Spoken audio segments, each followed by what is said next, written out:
Welcome back. Another episode of the Second Look Sports Show. I am your host, Alex Mandarino. We got Brandon Brown with us today. Back, actually. We missed you last week. We had to throw in Christian from the minors, but we got you back this week. I just forgot about that. I literally didn't even realize that happened. But yes, I am happy to be back. Yes, happy to have you. And we got Justin Arnberg as per usual. Episode 26. Yeah, should be a good one here. We actually have Justin Bourne from Sportsnet jumping on shortly. So we'll throw to him in a bit. But before we get into anything, guys, we all technically had our graduation ceremony today from Centennial College Sports Journalism. I was not able to attend. Brandon and Justin, yeah, you guys went. Tell me about it. How'd it go? Anything exciting? Anything I missed? First off, we wish that you were there. That was number one. Absolutely. Appreciate it. Yeah. Appreciate it. There was actually a lot of comments about, like, where's Mando? No, you guys are lying. Of course. No, I'm not lying. I appreciate it. There was actually a lot of comments about where was Mando today. Thank So you, that was thank you. upsetting that you weren't there. Understand that you have to work. Yeah. But screw your work. Yeah. No, I'm joking.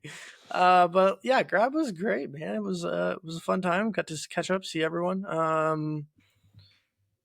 Like people like Sean Porter, who are just life of the party in our class. Like I just, What a pull. yeah. First shout out from the grad class. I here, was Sean. actually, you know what? I'm gonna call someone out right now, and I hope that like I just. I know where clip you're going this. with this, I think. Okay. Oh really? You think? I was disappointed by one person. The Nate dog. Yes, Yeah. Nate O'Hain did not show up to graduation, and he had no excuse. Yeah. No excuse. Just Yeah. did not want to show up. Like the one person, like I was like, oh, he's going. Like he's definitely gonna be there. It was Nate. Like he just loves these function events, like just seeing everyone, and like just for him to not go. Like I was actually kind of annoyed. Like it was upsetting. Like I was expecting to see him there, and I'm disappointed. I'm very disappointed.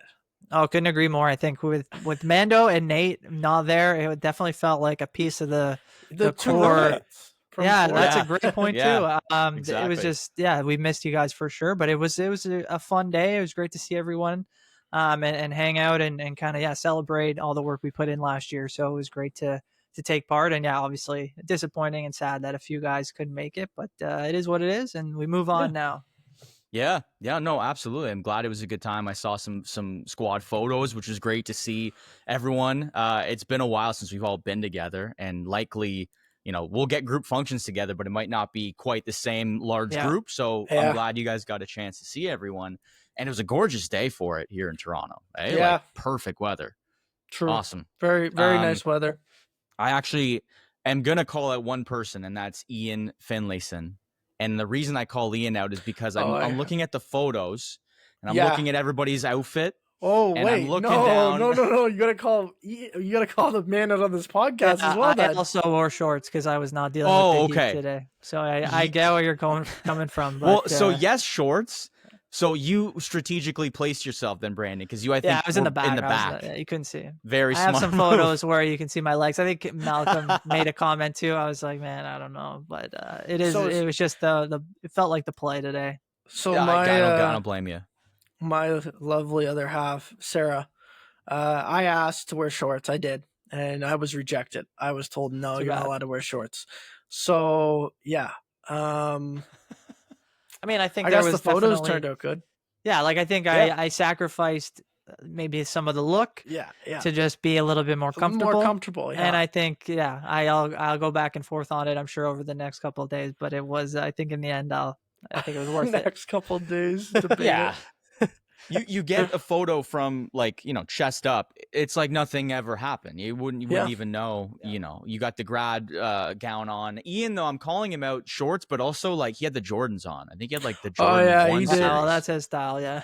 Yeah. Which is definitely his style. He rocked it. It was just funny with like the dichotomy of like the Oh yeah. shoes and the gown. I'm like, there's something 100%. something's not fitting here. But congrats to the class. We'll just chat quickly NHL. I know we're gonna throw to Justin shortly and sort of break it down, but Game 3 was ugly. I sort of saw it in pieces. It was. You could say that. I don't know why I didn't get a chance to watch the full game, but I was sort of in and out, and just I feel like I didn't miss much, even though I was able to catch a lot of the drama, the late game throwing of the hands and the Kane penalties and Kapanen gets involved. I don't know what you guys make of this game. Like, are the Oilers really in trouble here, or do you think it's just one of those games where you got to bury the tape and sort of move on? Brandon, let's go to you first on this one, actually, and then we'll Well, go I chest to mean, realistically, that's all you really can do if you're the Oilers. That's Yeah. what you want to try to do is just bury it and just move on to the next game and try to, find what you've been able to do in the first two games, which is play a close game and keep up with the Panthers, and in some cases outplay them. And I think even in game three, they had opportunities to keep the game close, especially early on. They seemed like they had some of the, at least they were sharing scoring chances, it felt like, and Bobrovsky seemed to just make the save where Skinner kind of wasn't able to do that. And yeah, and then of course you look at the penalties and just the amount of opportunities that they allowed the Panthers to score. 3 power play goals is going to pretty much win you a playoff game, it feels like, anytime. So it just wasn't a good combination, whatever environment you wanna call it, going into to Florida. And game 4, we'll have to see how the Oilers respond, because it was definitely not very good vibes, I'm sure, coming out of Edmonton. Yeah, I mean, to be frank, yeah, the Florida Panthers won 2 games in game 3. They won the scoreboard game and they won the mental game. They really got underneath the Edmonton Oilers' skin in the end of that. Jake Wallman obviously sucker punches Matthew Chuck. The fine for the bench, that was stupid that they fined him for that, in my opinion. Like, it's just gamesmanship. They took his glove, they threw it in the bench. So why don't you fine them for that as well? You're not going to. That's the whole point. Now, like, I give credit for Edmonton for sticking up. Obviously, you can't do that in game 4, though, because that's what Florida wants you to do. And they want you to get off your game, and they want you to, give them more attention to what they're doing off the puck and outside of, like, the whistles within play. But for this Edmonton Oilers team, like you said, Brandon, it's all about just like flushing that out the toilet. And I think they did that immediately on Tuesday when they skated instead of waiting until today. They skated yesterday, took today off, and then they're gonna go. Took today off, and then tomorrow or today, if you're listening to this, today is Thursday. They're just gonna do a morning skate and then go out there for game 4. So you think about, like, what really went wrong for this team, and, like, yeah, it's just that, like, when you think about what went wrong for this team, like, you have to think, like, some of it was self-inflicted by the Edmonton Oilers, and some of it was just like Bobrovsky was going to get one game in this series, and if that's the game, right? So at the end of the day, it sucks that he got a game from you, but at least it was game 3. And I know that some people are going to look at that scoreboard and say momentum and momentum carries. At the end of the day, it only counts for one, right? Like, it's still 2-1, it's not 6-1 after that game. Like, it's not what the scoreboard reflects. It's just 2-1 in the series. You just need to go win game 4. And that's what it comes down to for the Edmonton Oilers here after a horrific game 3.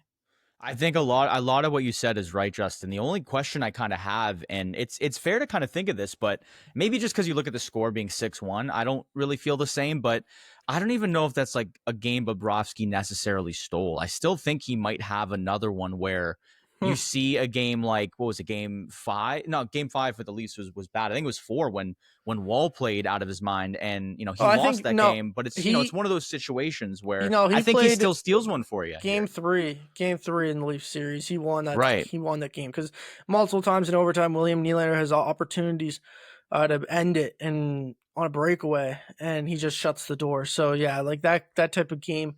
I understand what you're saying. I just think that Bobrovsky was obviously the better goalie in that game, and when the timely saves need to be made, he came up to the plate and actually crushed one out of the park, and just he was the better goalie in game 3. Now, the Edmonton Oilers still have not named a goaltender at this point. When the podcast is coming out for game 4, which I think is a very interesting storyline, considering it should be Stuart Skinner going back into the net. Stuart Skinner is Mr. Game 4. So if anyone's going to steal a game in game 4, it's going to be Stuart Skinner. Yeah, I mean, I think that's a foregone conclusion that they're going to go back to Skinner, especially with his record coming into this game in game fours. And it has to just be mind games, right? Like he can't be naming a goalie just like give Florida the like, I guess the chance to like think Pickard's going into the net. Yeah, no, I would agree. I think that's part of the play, and it also helps either guy kind of avoid the questions that might come with that ahead of the game. So I think it's worth keeping it close to the chest. But yeah, like I think you got to go back to Skinner at this point. Like as well as, or as much as Pickard helped you early on in the playoffs, I think Skinner, kind of got you here at this point. Like he got you through Dallas. He got you through most of Vegas. Yeah, like after Pickard went hurt, it's been all Skinner, and Skinner's been great. So you kind of I think you got to stick with that unless something crazy were to happen. And maybe, he might have a quick hook game 4 if things, 1 or 2 goals early, really, really early, like that. It might be an Ottinger situation at that point, but I think you got to stick with Skinner at least for game 4. Yeah, I would say as well. Yeah, I think that'd be a panic move. And I think if you show weakness, if you show panic in game 4, and Chris Knoblauch is not a guy that you've ever really seen change demeanor in any facet of the game. And I'm actually interested to ask Justin a question about Knoblauch and kind of how he prepares for the next game. But I think if you pull Skinner a little earlier, if you kind of make this panic move, it kind of shows a bit of weakness. And Florida's the team that's going to, no pun intended, the Panthers, they're going to pounce, right? They're going to find that weakness. They're going to expose it. And they've already started to do so. So Edmonton kind of has to shore up, play their own game, and not really get caught up in the antics like they did in game 3. We'll leave it there. We're going to ask some more questions to Justin Bourne. So with that being said, just kind of geared up a little bit of the Florida-Edmonton game 4 here. We'll sprinkle some more, and we'll throw it to Justin Bourne here. And pleased to be joined today by Sportsnet's Justin Bourne. Justin, first and foremost, thanks for joining us this evening. So we're chatting with you on the evening prior to game 4 of the NHL Finals. So this is Wednesday, June 11th. Everyone will be listening to this tomorrow. But it sort of leads into the first question that I know I wanted to get to you. So between game 3 and 4, and we saw what happened in game 3 with the Oilers, there's the 2 days off. And it doesn't happen too often, but I found that in the finals, they tend to do that every once in a while. And with the way the Oilers kind of let off the gas pedal, for lack of a better term, in game 3, do you ultimately think that extra day between the 2 games is more beneficial for Edmonton in that they get that extra day's rest or to kind of reset? Or is it almost more detrimental mentally because you have to sit and wallow in that loss for an extra day? Yeah, I don't think it's great. Part of you talking about the wallowing isn't great, but I used this example on our show the other day. First off, by the way, thank you for having me, and sorry that I've been tough to get on here tonight, but I'm happy to be here now. I used this example on our show where if you look at the analytics on how power plays do in a period, they do the worst in the first minute whenever it calls clean ice, and they think it's so good for power plays. But really, you've got a penalty kill that's had time to get rest. They're fresh for stops and starts and getting in lanes, and they're able to prepare for the opponent. To me, the PK in that example is Florida. They're the team. Like Edmonton is the offensive, top end guys that are going to go. And Florida's job is, can you contain McDavid and Draisaitl and RNH and, put a leash on these guys?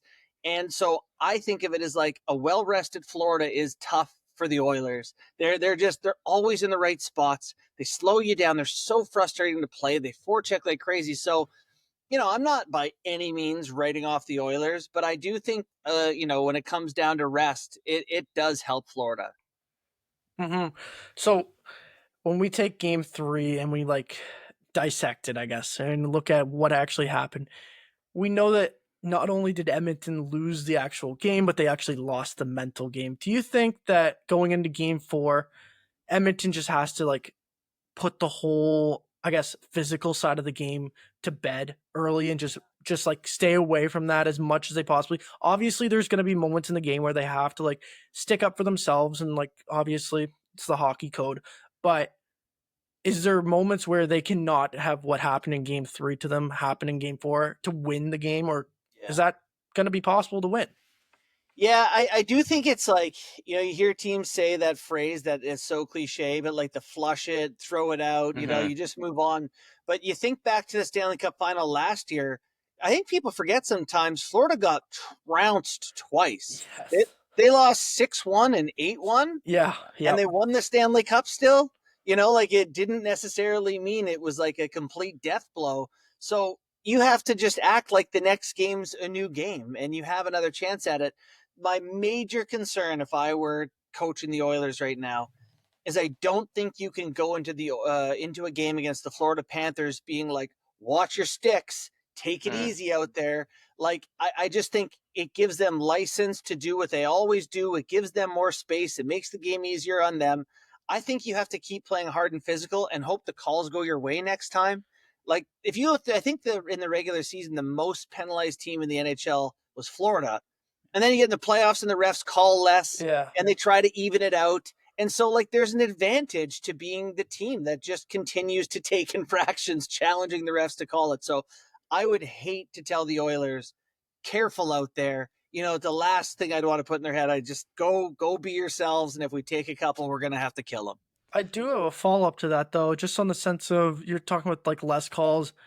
It really has not been less calls in, like, the first period of the games. Like, we've seen games 2 and 3, like they've been calling a lot in the first period of the game. And then by midway through the second period, other than the absolute UFC fight, if we're referencing Leon in the third period, they put the whistles away. But how important is it to like not go into the box if you're Edmonton in those first 10 minutes of the game where the referees seem to be calling a lot more to set the tone of the game? Yeah, it's huge to not be on the wrong end of the special teams battle, but there's a great article, one of my favorite pieces of analysis that I think isn't referenced enough, by Dom Lecision, and it was written last year or the year before, and it's on penalty calls and when they happen in the playoffs and over the course of the series.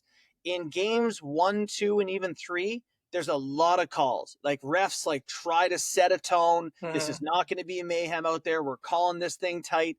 And there's less calls in game 4 and less calls in game 5 and so on. There's no calls in game 7. It's figure it out, boys.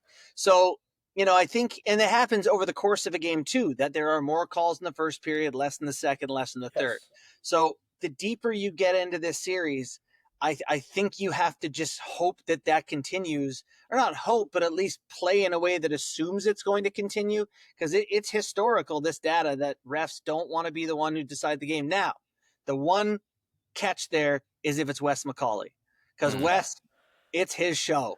Wes wants people to know who's ref in the game. So I think that you do need to at least be aware of who the official is when the puck drops.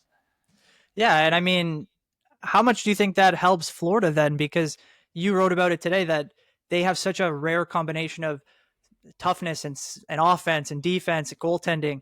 It seems like the more open and available they're able to get on the ice, they can make plays as well as still suffocate you defensively and in your own defensive zone. So as the game will continue to open up as the series goes on, do you think that only helps Florida more as the game kind of allows them to kind of play to their style?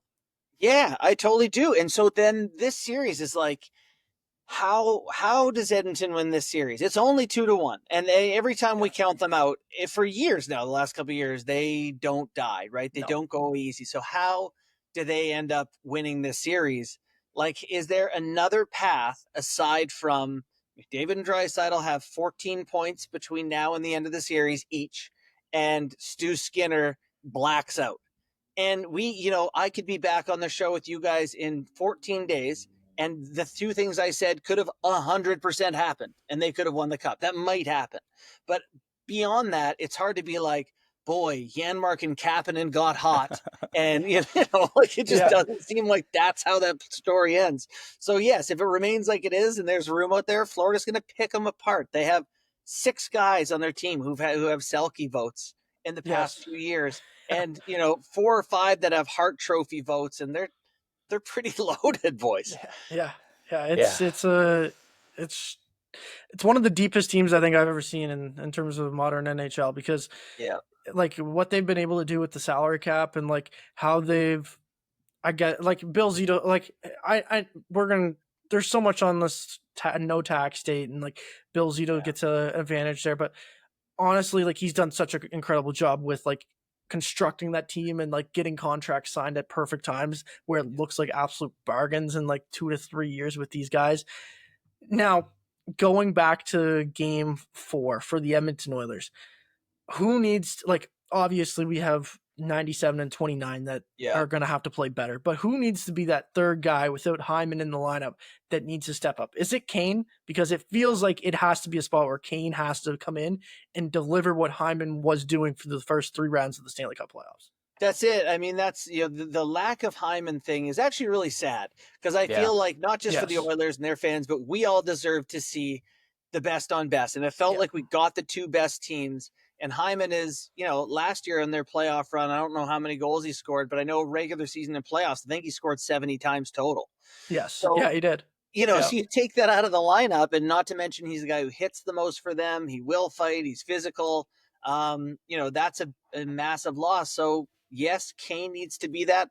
I think Trent Frederick is a guy who has scored, he's got a 20-goal season on his resume. He's only 27 years old, and he hasn't quite been right since the knee surgery. Hasn't found his way back. So a guy like him could step up and have a little bit more. But then the only other guy on that team where you're like, this guy can be a major impact guy is Bouchard.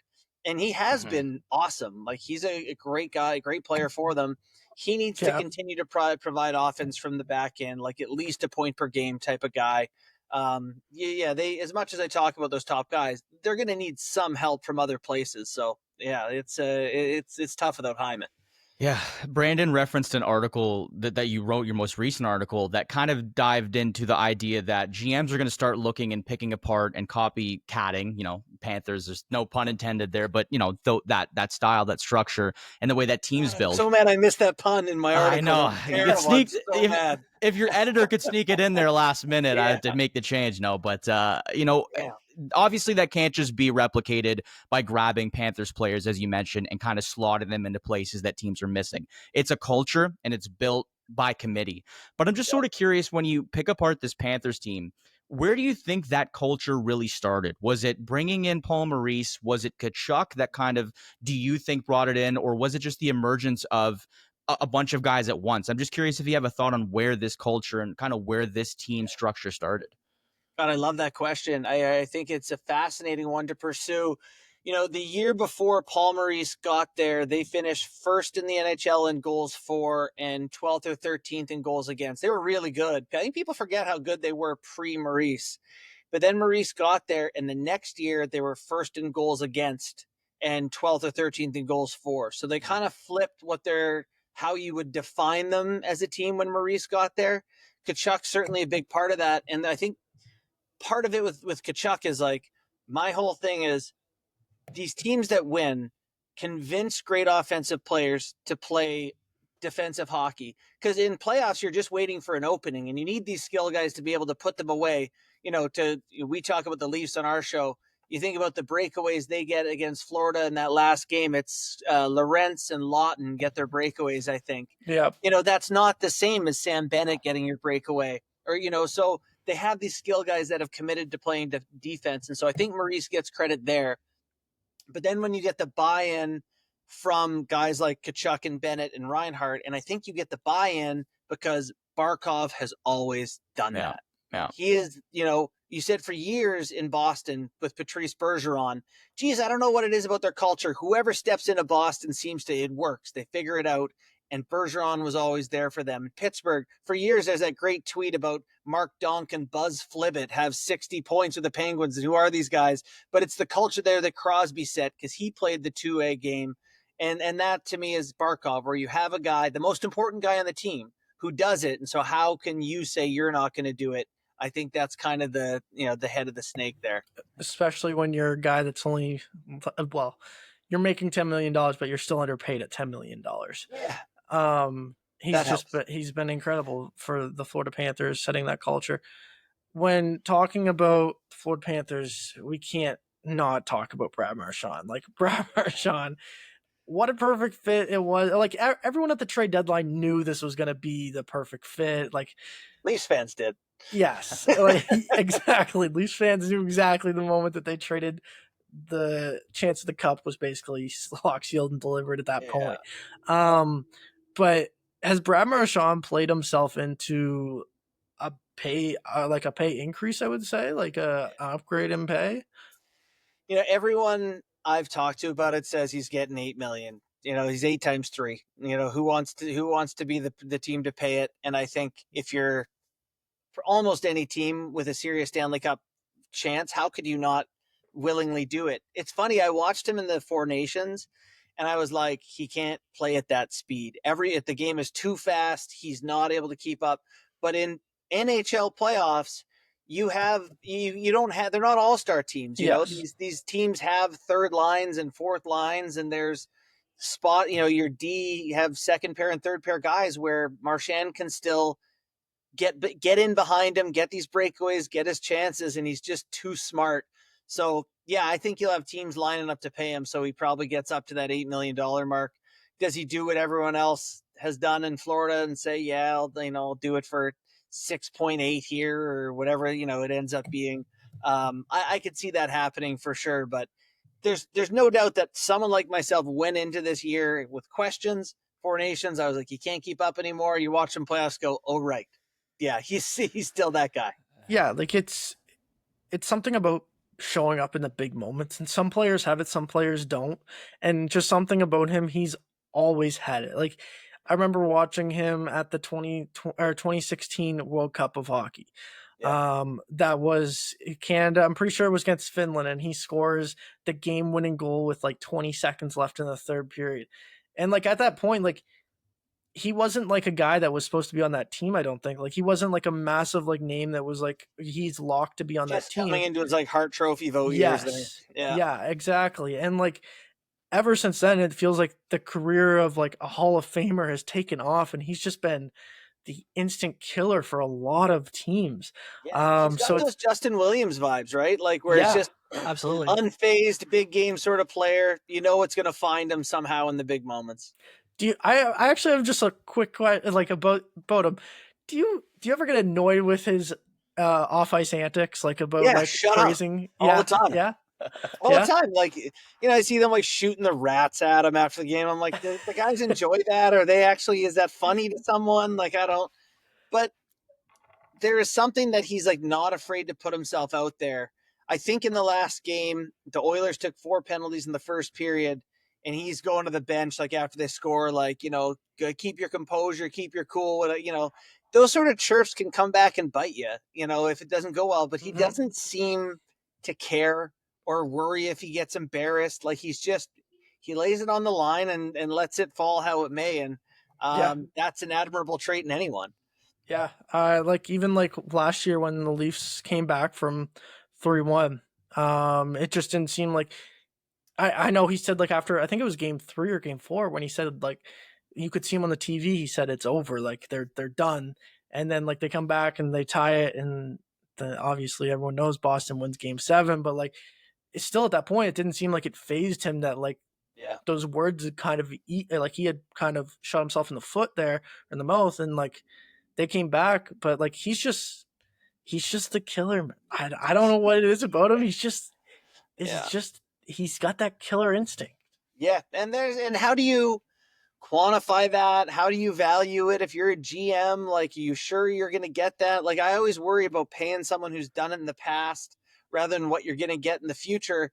But I don't really worry about like his sample size is long enough that it's like, okay, that's a real quality he possesses. The puck didn't bounce to him twice and we've gone, oh, wow, he put a couple lucky ones away. He creates a lot of big moments. Getting that overtime winner against Edmonton, he's still sniffing for breakaways at that point in the game. Like he's in the moment, and it's the real deal with him.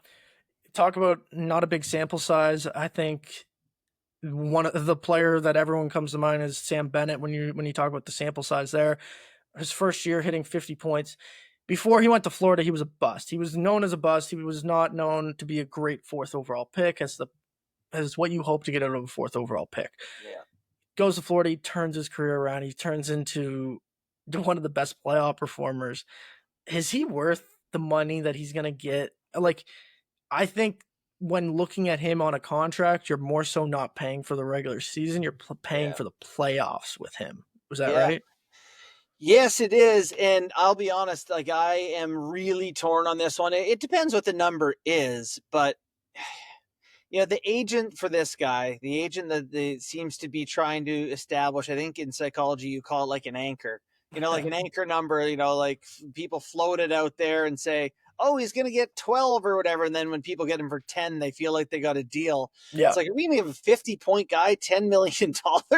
It feels pretty insane because you then are talking about the thing we just did with Marchand. Do you think he's that? Do you think he's this killer instinct guy that's going to keep being this guy?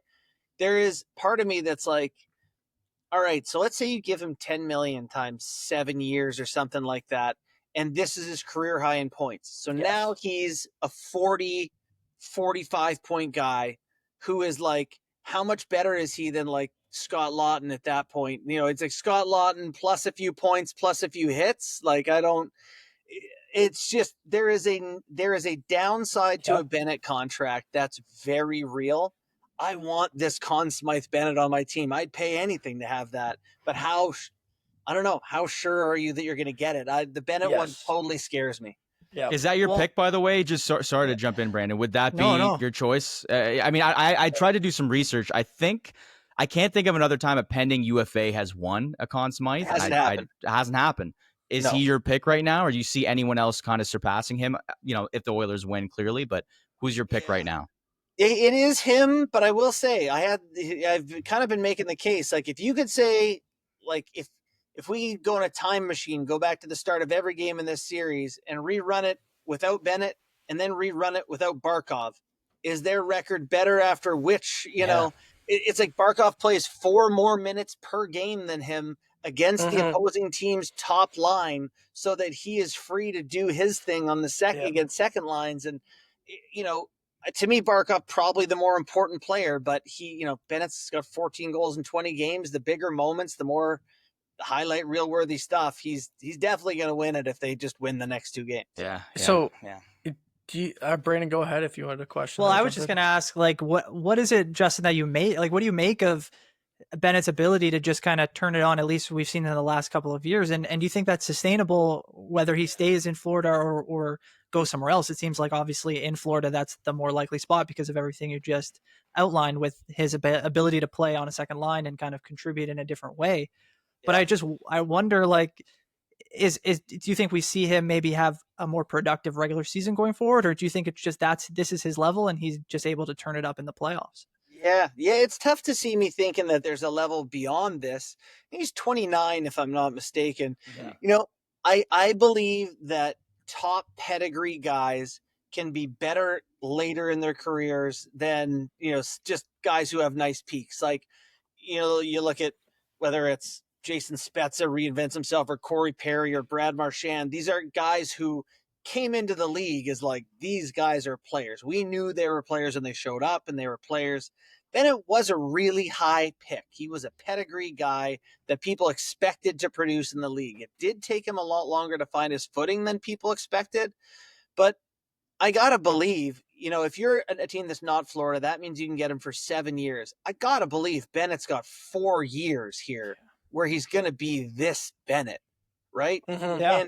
And I think at that point, you got to eat the risk on that and say, yeah, okay, let's see what he's got in the last 3. By then the cap's going to be 130 million and maybe it won't hurt as much. So I am torn, but I do think I would do it. You don't think though, like the one thing I've been thinking about like a lot with Bennett is like the team. Do you think the team matters for him? Yeah. So he's the perfect guy, actually. If you took him and said, we're going to put him on the Ducks and he's going to turn this team around, no chance. Like, he is not moving the needle on his own. He's not a top line guy without other great guys. But I do think that on a good team, God, he's such a nice second layer of, you guys know all the stuff he does, including injure the opponent, which is very helpful. But no, I don't think he can carry the mail, which is why it's scary to be like, all right, you want to get paid more than, who makes 9.5 at this point? A lot of very good players, but you're getting into David Pasternak money at some point. It's like, let's not give him too much credit here. Yeah. I have 2 more questions, unless you guys have any more. I just had the one, because we did a lot of go ahead. Florida conversation, which is valid. Obviously, they're dominating here, but the Oilers are obviously still in this. And I think one guy that somehow probably the quietest Oiler is the guy on the bench, Chris Knobloch, and for good reason. He's a calm demeanor. He didn't really fit in Sunrise when his whole team was going crazy in Game 3. He's the same guy whether they're winning or losing. And I'm just wondering if you had any idea, if you had to guess, what you think his message to the Oilers would be ahead of Game 4, or if it's not him, does a McDavid, a Perry, a Draisaitl, do you think, step up to say, whatever he has to say to kind of get this team on the right gear here? Do you think one of these guys steps up? What happens here? It's funny with Knobloch, right? Because it kind of feels like he was installed to be like, this is McDavid's team. And when Connor's going to let you know what's happening, when it's happening, and you just kind of stay out of the way, open the gate. And that is greatly minimizing a guy who, if you talk to Oilers fans, he's just constantly pushed the right button for them. But he's not an inspiring figure. You can't pretend that he is. God, we had him on our show once. He's pretty monotone and steady. Yeah.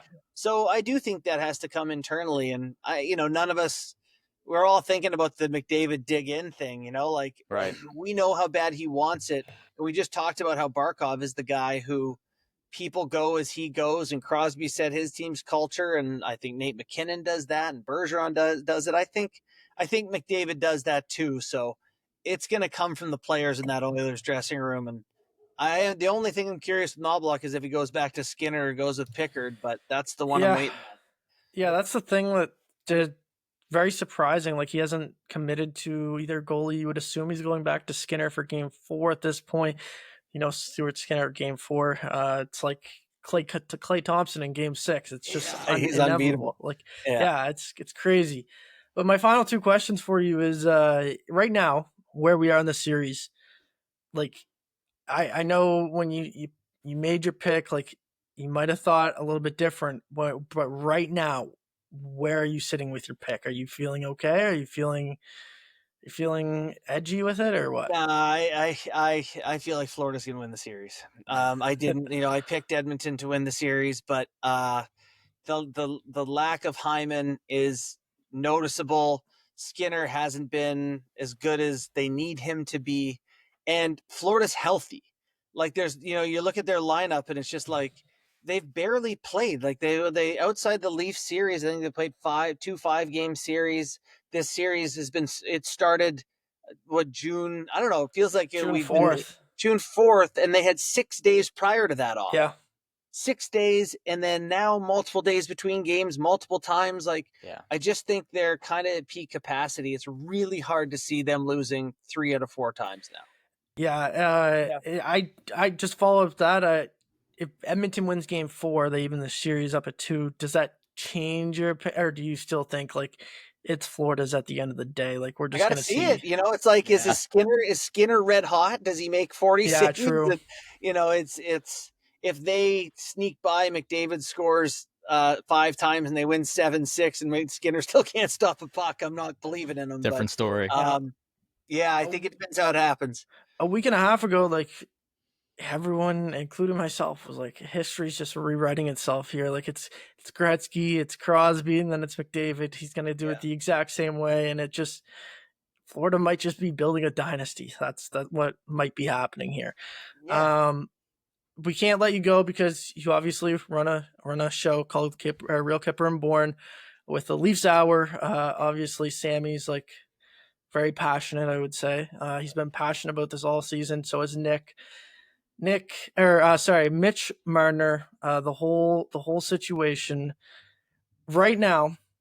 I like, you guys have obviously debated like what he's worth and stuff, but if the Leafs were to sign him tomorrow to a contract that is 8/13 or 8/13.5, are you thinking that this team is going to win the Stanley Cup, or is it over?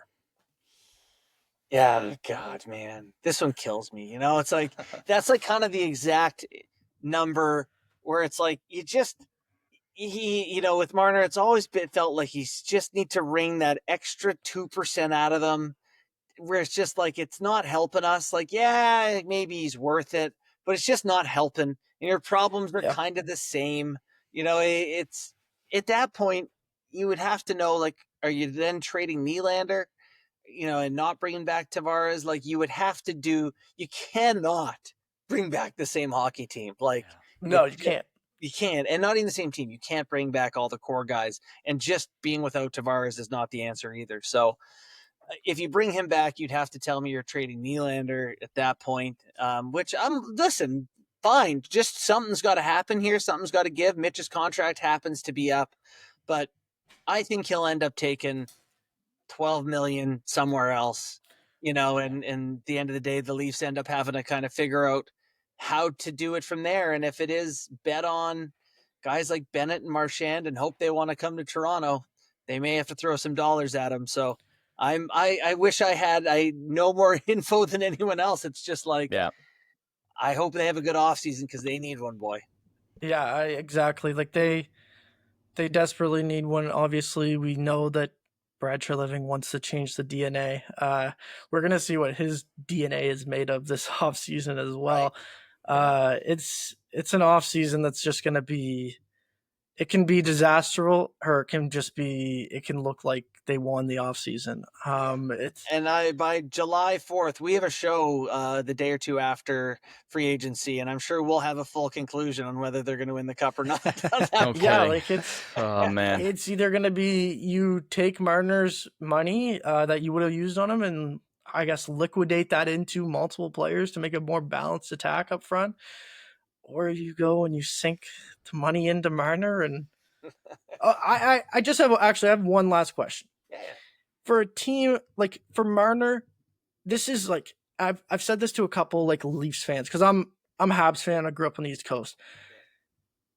This feels like the weirdest UFA in the history of any sport that I've ever seen. Yeah. For the reason of this is a top 20 player in the league at his best. He is like undoubtedly makes your team better. And we're heading into an offseason where he's becoming an UFA. And usually for every other sport, we saw that with Kevin Durant when he left, every single person in OKC wanted to pitch him to stay at that moment in time.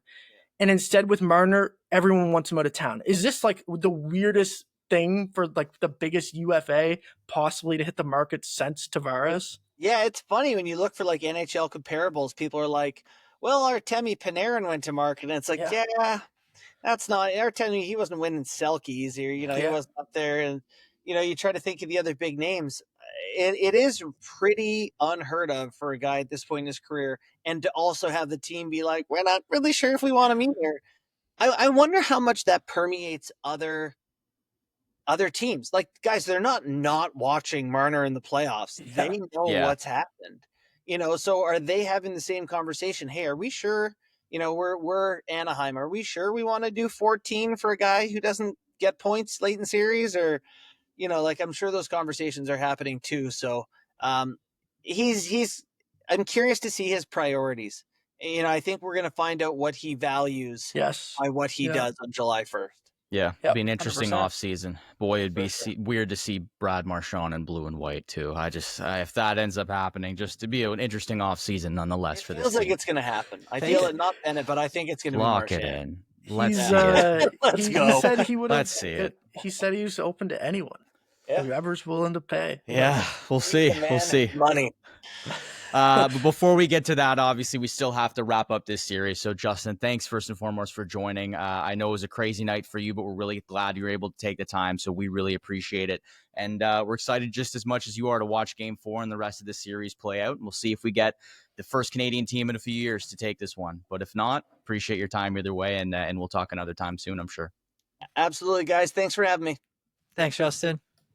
And thank you to Justin Bourne for joining us. Always insightful. Love reading his articles. He's really like methodic when he kind of answers questions and when he kind of goes into details. So we appreciate him jumping on and breaking down Game 4. I'm pumped. This series has been good so far. Did I talk about it with you guys? These late starts though, these like 8 p.m. starts. I feel like they're just too late for me. I don't know if it's just maybe the weekdays, but maybe it's because we've seen 2 overtimes so far.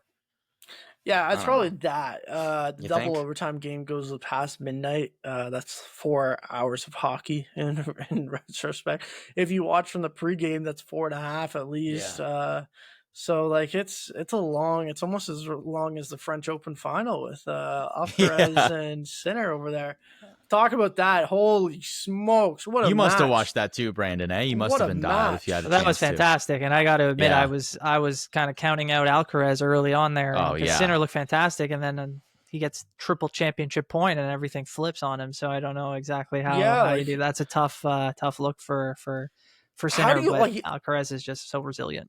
man, like the endurance for those guys, like just Yeah. to be able to play for that long, like that's a longer drive than what it used to take me to go from Nova Scotia from my home place to my university at UPI. Like Yeah.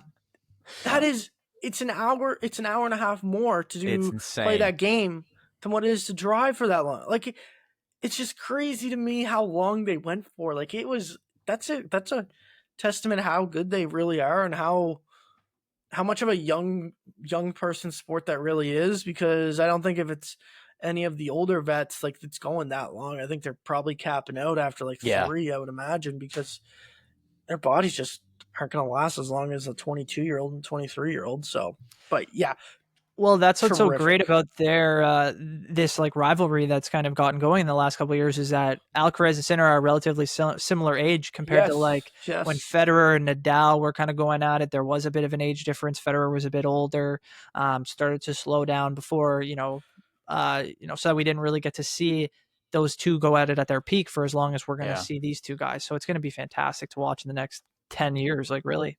Tennis looks like it's in good hands. Now, I'm not going to lie, I'm Yeah. not the biggest tennis guy in the world, but let me get this straight. Sinner is ranked number 1 because he's the best player in the world, and he's so good against everyone else except for Alcaraz, right? Like he Yep, just sucks except for against Alcaraz. Alcaraz. Well, yeah, it's like a point system where depending on the tournament, because some tournaments are worth more points than others, and Alcaraz tends to win some of the larger tournaments, but Sinner's maybe more consistent over He's the got entire 3, season. I think Sorry? now. He's got 3 majors, doesn't he? Yeah. Alcaraz? Yeah, but the majors, and then there's also like ATP 1000 events, like Yeah. Right. which I believe the NBO here coming up next month in Toronto is a ATP 1000, I believe. So that's you get a share of the 1000 points available, and then the majority of the tournaments are like worth 500 points or 250 points. So like there's a little less stakes if you're winning more tournaments, but they're not the big ones. Like you can still be number 1 in the world, but you may not be viewed as the best player in the world right now. So Yeah. I'm an Alcaraz guy, so I think he is, to me, the best player going right now, and Seems to be it's that only way. a matter of time, I think, until you see him again kind of retake. He's been number 1, I believe, in the past, so he'll probably end up there again in the future if he continues to win the big tournaments like that. It does feel like it'll be going back and forth between those two for a long time. And yeah, the fact that they're such a young age is fun to watch. I started playing tennis a little bit more, and just to give context, like I'm obviously, these guys are in crazy shape, right? But even just playing around for half an hour on like a local court, I'm ready to hang it up. Like the legs are hurting, I'm exhausted. And to play for 5.5 hours, and again, caveat, they're athletic and these guys are training like crazy, but tennis is a ridiculous sport when it comes to certain fast twitch muscles that you have to have in order. And to see these guys, like if you probably look at their lower bodies, it's like William Nylander probably out there. These guys are Probably better absolute than monsters. that. It's probably better, to be honest. I think Nylander probably has like a guy like him or the Crosbys, probably the definition, like the size, but the definition on Alcaraz and the Sinners of the world are probably a lot like better in that sense. Like I'm obviously, like I said, not a tennis guy. I have never really played tennis. The closest thing I played to tennis was probably pickleball. I love badminton growing up. How much harder is to play on clay? Like, is it hard? A lot harder Yeah, because you have way less traction, and it's you that's see what I way thought. more Like, way more knee and hip injuries because of the inability to kind of gain a footing on the surface. So it's definitely it's more so, if you have guys like Nadal who are able to control their pacing so well or are just so powerful that it doesn't allow guys to keep up with their play as much. It's a huge advantage if you can be strong on clay because you can almost guarantee yourself a contender at a major every year at the French. So it's awesome. So what's Interesting. this thing? The Spanish Open, not the French Open. That's what they're saying. Yeah, because what I've Alcaraz seen. Because has they such keep- these guys dominance. keep The, winning. Yeah, the Spanish guys keep on hilarious. winning. Rafael. So- 100%. I think they play a tournament in Spain leading up to the French Open that's also on a clay surface. So like I think it's just maybe it's that region they just grow up maybe playing a little bit more on those surfaces. So it's but like I said, definitely an advantage. It's like being good at links golf. You know, they're going to go to play a British Open every year. So if you're good on those type of, you know, European style courses, you're always going to have a chance to be in contention. So it's good to be a specialist, I guess. But now we're starting to see guys that are, you know, jacks of all trades and can play everywhere at such a high level. So Yeah. No, I mean F1 had its Drive to Survive on Netflix. Breakpoint is also on Netflix. That's a really cool series, and that focuses on some of the greats in tennis. I know Kyrgios had an episode early on. He's obviously the bad boy of tennis, but I don't know if I remember seeing these top like Sinners and Alcarazes in there. So I might have to dial in if they do have an episode either now in the future. Cool tennis talk. You know what? I'm kind of fired up. I think we might have to incorporate that more in as the weeks go on here. That was just some random tennis talk. That's really good. But you know what? Great conversation. Brandon, you're our tennis expert for the most part. I know you're really dialed in as best as possible. So I'll try and make my way there in the future. A sport that I guess you could consider a summer sport, but sort of is played in the winter, obviously the NBA. And it's in the exact same place as the NHL. What a transition. We tried that time. I feel like I pulled that one off. It is a summer Olympic sport, right? That's kind of where I was going with it. Yeah. You're not wrong. FIBAs often take place in the summer, I think, as well. So exactly. Yeah. And you know what? If I'm playing basketball, I'd rather play, you know, on the court outside a local, you know, high school or whatever it is, or whatever, you know, university, something like that. There's one by Lakeshore that's always populated. So Game 3 goes tonight. If you're watching this, it went last night. So we're not really going to talk about what we think's going to happen. But I guess so far in this series, maybe like what the direction looks like. Because after Game 3, the series is still very much winnable. And I say that, but a lot of people think it's a foregone conclusion that it's over, even though we're heading to Indiana. I don't know if you guys feel the same way. Yeah, so I mean, like if Indiana wins tonight, I'm gonna look like an idiot tomorrow when this thing comes out. But I think, you know, like Oklahoma just figured out that basically what happened in Game 1 is Oklahoma City dominated, like I felt like 30 minutes of that 48 minutes, and then like they kind of took their foot off the gas and they realized, oh crap, like Indiana is actually a good team that can come back when we don't apply full pressure at all times. Game 2 was a completely different story, and they learned, if we just put our friggin' pedal or our foot on the pedal for 48 minutes instead of 30, we're just going to kill these guys. And I think that's the way that the series is going to go now. I think like there is no chance, and I mean zero chance that the Indiana Pacers are winning this series. They might get one more game if they're lucky, but at this point, like Oklahoma City is just the better team, to the deeper team. They make more shots. They also don't have to rely on one thing to win the game. Like they can shoot the 3 if they need to shoot the 3. They can go to the inside. They can play the post game. They can try to draw fouls. They can try to like if they need to rely on their defense for certain stretches, they need to rely on their defense. Like they can play every single facet of the game, and Indiana just simply can't do that. So yeah, I'm if Indiana wins tonight, I'll look like an idiot. But I sure don't think I'm going to look like an idiot tomorrow. And I think Oklahoma City's going to roll away with this final. It's over in like 5-5, I'm going to say. I mean, I tend to agree. I think that Oklahoma City it's not that they, like, I love the way that you put it, like they kind of discovered themselves again. And I think that's exactly what happened. Game 1, they were just kind of shell-shocked, I think, at the way things turned. And then to be able to, like you said, turn it around for Game 2 and kind of dominate in the fashion that they did, I think you're going to see more of that probably in Game 3. Game 4, you expect OKC to be kind of rolling at that point, and then it's like a series probably going to be over in 5 or 6 games. That's kind of the way that I looked at the whole series going. I didn't expect Game 1 to go the way it did. I thought maybe Indiana would be ripe to win a Game 2 or a Game 3, kind of if they're down. But Game 1 feels like. I just had this crazy thought. Like Game 1 felt like the Game 1 back in like 2017, I believe, when the Cleveland Cavaliers, this famous JR moment where he doesn't know the time on the clock, but Right. that was the game that like they almost stole from Golden State.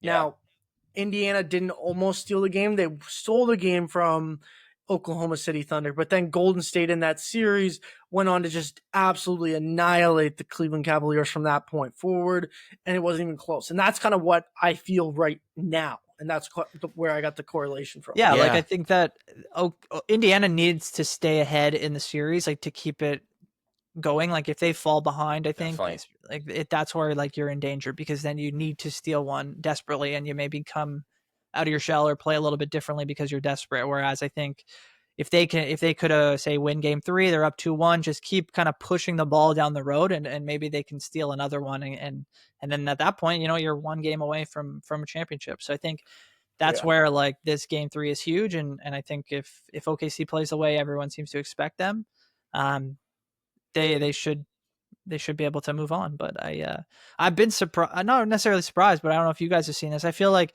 the Pacers have become like the more favorable team. Like people seem to like them and are jumping on their bandwagon a little bit.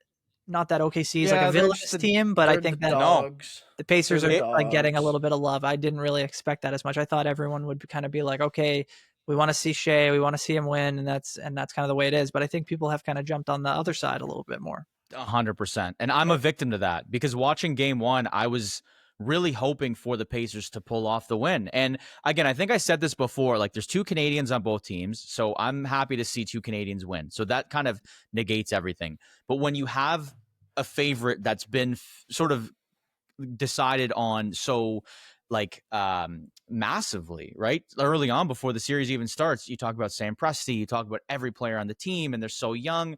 We had the conversation last week of this is going to be their worst team. So if that conversation is even in the ether, I think a lot of people, and I'm not saying I'm not guilty of this, but I'm watching this Indiana Pacers team that no one really expected to make the finals until they did. And everyone is sort of now deciding, well, they're the comeback team and they're a lovable squad because, Tyrese Halliburton's like the nucleus, but really he doesn't have to be the guy that scores every single point. He dishes, the ball pretty well. And you have all the pieces that are there if they're oiled well and if they're playing well, that they can come back. But I think that's kind of the narrative, is that everyone's crowned OKC. So to see OKC not win is now they've surpassed the point where no one's going to say that they choked, because they're still a very young team and they have a lot of opportunity. Maybe some people will say they choked, but I still think Indiana, this is a chance to steal. I think if I had to predict, I do think OKC were to come out and win this game 3. I do think Indiana has one more in them. They win game 4, and then I think OKC wins the next 2. I think Indiana has a little bit more fight. I almost have this weird take that I feel like them winning game 1, it would have been better for Indiana if they won game 2 instead of game 1, because you have this conversation of it almost had to wake OKC up. You get hit with a bucket of water right away. You're like, all right, like this isn't happening again. We're going to win the next 4. Away. It was just like the last 10, because they came out on fire. Like they were definitely. Like they forced 19 turnovers in the first half of game 1. It was like, I think Indiana averaged like 12 and a half for the whole season. Like, in terms of games, and like they looked like they were on him, and then like they just took their foot off the gas in the third quarter, like halfway through, and it's just like, at that point forward, like they got the wake up call that you're talking about. Yeah. I have one. I was actually just looking and scrolling through Instagram like right before we recorded, and I'm like, this is going to be such a great conversation topic. So TSN and Bar Down had this on Instagram. So Miles Turner plays for the Indiana Pacers, center, great player, been in the league for a long time. So I'm surprised that he pulled this move. He pulled up to game 3 of the NBA Finals supporting his hometown Dallas Stars. He's got a Dallas Stars jersey. They're not even in the final. They lost to the Oilers in the Western Conference Finals. Hometown, I understand. Who's on the back? Yeah, I don't know. It doesn't say. I'm sure we could find it, but I just noticed. I don't care if you're from, like, it doesn't matter where you're from. You can't wear a Dallas Stars jersey if they're not even in they lost in the most recent round in the NHL. You're not paying attention. That's a wild move. That's a wild move. That is a scapegoat. I feel like now if they lose, they can at least go, you know what? it was the Stars. It was the Stars that kind of. I think that's a wild move. I think it's. I That is might a put all wild the move. money on the Thunder here. Dude. That is a crazy move. And the more I think about it, to pull up in a jersey that they just lost the Western Conference Finals in, and it's not even a throwback too. So like if you were like, oh man, I'm wearing a throwback to the day that I like started watching the team or whatever, okay, but that's a this year jersey. Strange. That's a wild move by Miles Turner. Yeah, that feels like a miss. I don't know if someone in his camp didn't let him know, hey, this probably doesn't make a lot of sense going. All right, and well, I mean, he just lost like $100 million from Indiana. But I don't know. I guess like you can't find another. I guess you're not going to wear a Mavericks jersey. We're like a Cowboys jersey or that's something. true. You know, something out of season, so you're not. Did you see that? That's fair. That they're going to ruin their perfect streak. Who's this? The Pacers. They're going to go into luxury tax next season if they're going to extend. They want to extend Miles Turner, so they're going to ruin that streak of not being in the luxury tax. I mean, it makes sense. You have to pay Miles Turner. Yeah, they want to try to maximize their window a little bit. A lot of, I think, championship contenders or teams that think they're contenders tend to dip into the tax a little bit just to try to keep a lot of their core together. I think it makes sense. The Eastern Conference, even next year, is going to be a bit of a toss-up. I think it's going to be open for there's going to be 6 or 7 teams that think they can win that conference going into the playoffs or going into next regular season. I think they'll be right to think that because there are like still some strong teams. If Giannis ends up staying in Milwaukee, which it seems like he wants to, we could see some players go in there in free agency, or maybe they try to make a different kind of move and bring in another player to play with him, or the Knicks are going to be there, the Celtics are going to be there, the Pacers are probably going to be there too, and we might see other teams like kind of come out of nowhere. Maybe the Raptors get a little bit better and jump into contention in the East. Like if you can make the playoffs, even a play-in spot, it feels like next year you could have a legitimate chance to win a couple of rounds. So it's all about timing, and we saw the Pacers kind of take advantage of that this year. Yeah. Is it the first year that 2 NBA teams in the finals didn't go into the luxury tax? I thought I heard that was the case. Yeah, I think it's the first time in a very long time that was the case. Just makes sense. Yeah. Man, we gotta talk about them before we wrap this up. The Jays, just I don't like. Yeah, I'm just mind blown by them. They swept the Cardinals today. It's the other guys right now. Like at a point, the Toronto Blue Jays are gonna need the big guys to step up. They're going to need that. It's not a question. It's going to happen at some point in this season. But right now, they are getting production from everyone on this team. And for them not to have yesterday, I guess Tuesday when we're talking about this, Tony, Anthony Santander, Vladimir Guerrero Jr. and Dalton Varsho in the lineup and still to put up 10 runs. Like it is just flowing for the offense right now. And no one's going to stop them. I don't think the offense has been great. The pitching has been decent. The top 3 pitchers have been really good. Barrios, Gausman, and I would throw Bassett in that conversation. Yeah. And then outside of that, it's kind of been a mishmash of bullpen and Bowden Francis, who's not playing great at all. And then the bullpen has been a total different story compared to last year, flipped upside down. They're keeping the games close when they're down. They're finishing the job when they need to finish the job. This team is just on a roll. Like this team is a playoff team. If they continue this way, they definitely are trending that way. Yeah.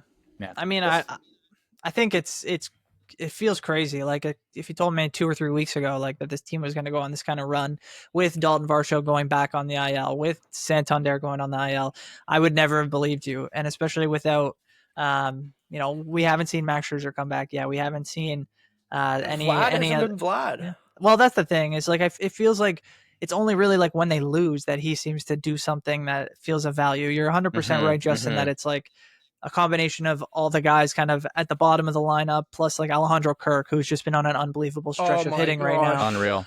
Just winning games, it feels like almost on his own. And yeah, when you have 3 guys that you can depend on in the starting rotation, and then you're getting starts like we saw from Eric Lauer, and you're seeing other guys kind of come in, and the bullpen's been fantastic as well. There's a number of guys that can help this team keep the numbers low on the opposing offense. And if you're getting contributions from guys like Ernie Clement and Sam Barger and all these guys, like what else can you ask for? And yeah, if you start to see that turn and the better players on this roster start to come through, you're really going to see maybe this team take off. And I think they're only like 3.5 games back of the Yankees for first in the AL East. So it's going to be it's not like a wash right now. No, it's going to be a much more interesting summer, it feels like, than anyone was really predicting. So.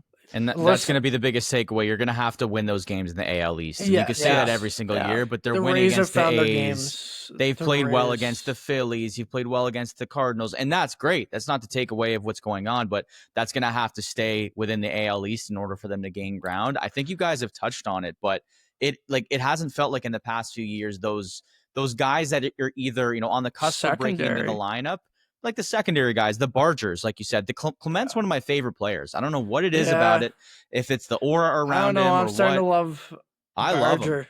Barger's great too. I mean, look, if he's hitting home runs once every game, every 2 games, like there's no reason to not like him. And the Kirks of the world, I love seeing that guy succeed. The thing is, like Brandon Little is going to be the representative possibly for the Jays in the All-Star game. Which sounds really weird. Like it sounds like a move that the White Sox would do. They're like, let's just throw a bullpen guy in. But it's just that kind of attests to how great he is doing out of the pen and one of the best lefties in baseball. I think that's an incredible thing to take away and kind of look at the next couple of weeks and hope that they can kind of keep the streak going. I think I was looking at it, 12 of the last 14 games are in the W column. I mean, I don't know the last time they've done that. Someone knows that, I'm sure. But it's incredible. They're tied with the Rays, unless the Rays lost today. If the Rays won, they were still tied with them for the best record in Major League Baseball in like their last 30 games or something like that. Right. They're ridiculous right now. They're the hottest team in baseball. Before we wrap up this conversation on the Jays, we gotta have like a 5-minute conversation about Alejandro Kirk. Like, okay, Captain Kirk is making Kevin Barker eat his words every single day. Like, Kevin Barker has been the hardest person on Alejandro Kirk, in my opinion. Ever since he signed the contract, like, I thought it was a decent contract to begin with, but he thought it was absolutely terrible. Like, he said, like, this was a waste of money. Like, he didn't deserve this at this point. He's not going to be a good enough leader. Kirky's just making him eat his words every single day. Like, he's on a mashing tear behind the plate. And then defensively, he hasn't looked better. Like, this is the best he's looked on either side of the plate. And I wouldn't, like, for me, like, I'd prefer my catcher to be a little bit more better defensively and like lack a little bit more offense, I would say. But he's been spectacular on both sides of the plate. He's great at getting these runners at second. Like every time I see him try and get a guy down, it's right on the money every single time. That's Alejandro crazy. Kirk is just, he's money right now. Like, he is like, and he has so much on his plate. Like, he has the pitchers meetings he has to go to. He has to do the defensive meeting he has to go to. He has to do with batters. Like, he is the captain on the team right now. And when you talk about Captain Kirk, like, it is legit. Like, he is the guy right now that is like carrying the load for this team. And like, both offensively, defensively, off the field with leadership, like, he is the guy. I gotta say, I was in the camp where I was concerned about the contract too, because I was like, for that low though. Well, it's just why 6 years, 50 million, or I thought it was like 59. I think it's not so much the money. Like, it's more like the term that they were going to give him, that kind of term and that kind of more runway. It felt like over the last year, I'm trying to remember exactly what year was his big year. But it was like 2023. Couple years back, yeah, it was like so. I think the last 2 seasons, you saw a little bit more of a decline, which I think was worrisome. But for them to have that kind of confidence that he could return to a level that he's been at, and even if it was 80% of what he's done so far this year, would be an acceptable season, and everyone would feel like we're going right back, in the right direction with a guy like that. So it's great to see. And I think, like, it's not only just even you said offense, defense. He clearly is in a top percentage in those categories. But even his framing, everything he does with the pitching staff, he's taking on more responsibility this year without Danny Jansen. Not that Danny Jansen was the full-time catcher, but full-time they were kind of splitting some of those duties. So Tyler Heineman's been great too, like in his kind of spot starts, but he's also had some injuries, and Kirk has just kind of kept rolling on. He seems to be able to handle anything that they throw at him, and he's doing it with flying colors right now. So it's just fantastic to watch the guy. It's really funny because, like, obviously we talk about the great defense. He's good on both sides of the ball, but I feel like more often than not, I'm seeing Alejandro Kirk at like second base because he's getting mobbed by his teammates because he's just ending every game. Yeah, it's like when you normally see your catcher behind the plate. I see Alejandro Kirk more like rounding first on a walk-off, which is crazy because obviously that's not where he spends most of the game. That's that incredible to see what he's doing. And he had one taken away by the amazing kid, Denzel Clark, right? When Oakland was here in Toronto, like he would have another walk-off home run, I think, to his resume this year if that wasn't the case. Like it's just been unreal. Canadian kid himself. So well. Unbelievable. Yeah. And like he's getting a little bit of bad luck, I would say. Like a couple hits last night. There was like a couple weak contact hits, but he got into...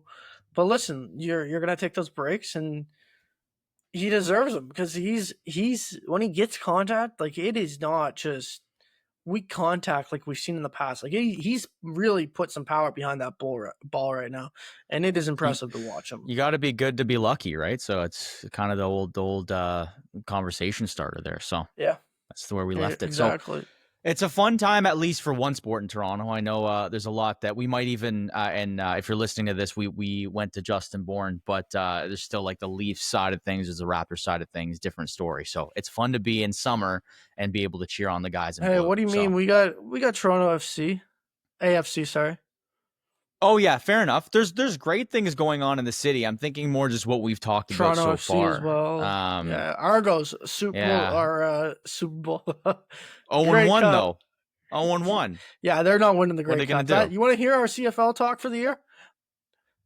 Argos suck. Talk concluded. Home opener this weekend. Actually, I'm gonna see how that goes. But yeah, that's all we got. Anything else, boys? Should we call it a day? This is a good ep. No, I mean a lot of fun. A lot of fun. Just to wrap it up. Screw you, Nate. You didn't come to grad. That's it. You listen to this. You disappointed. You disappointed everyone by not showing up. I just have to say also, we missed Howard Bailey. We wish he was there as well. Yeah, would have been nice. Yeah. Shout out to Centennial College 2024. Yeah. Centennial College 2025. The class of the best people in the world. But anyway, are you back, Mando? You just like zoomed out for like one second there. I did, and now I think my mic got pulled, so it's perfect time to wrap it up here. I'll wrap it. I'll wrap. Recording sesh. Go ahead, buddy. No, I'll wrap. Don't worry. This whole episode was great up until this exact moment where Mando just lost connection and Mike just absolutely went into the abyss. Everything happens. It's okay. Technical difficulties. This is episode 26 of the Second Look Sports Podcast. We thank you for listening, and if you like to subscribe, we'd really appreciate it because, listen, that's the only way that this thing is going to grow. If you guys subscribe, leave a comment, and follow us on Instagram, TikTok, and X because, listen, if you like the content that you're seeing on here or listening to us, you're going to like the clips that you see over there as well. So please give it a follow, and we'll see you next week when we have possibly an NBA champion and NHL champion, and we also have the U.S. Open champion that we didn't even talk about that could potentially shoot over power. But anyway, talk to you later. Have a great rest of your week, and we'll see you next time.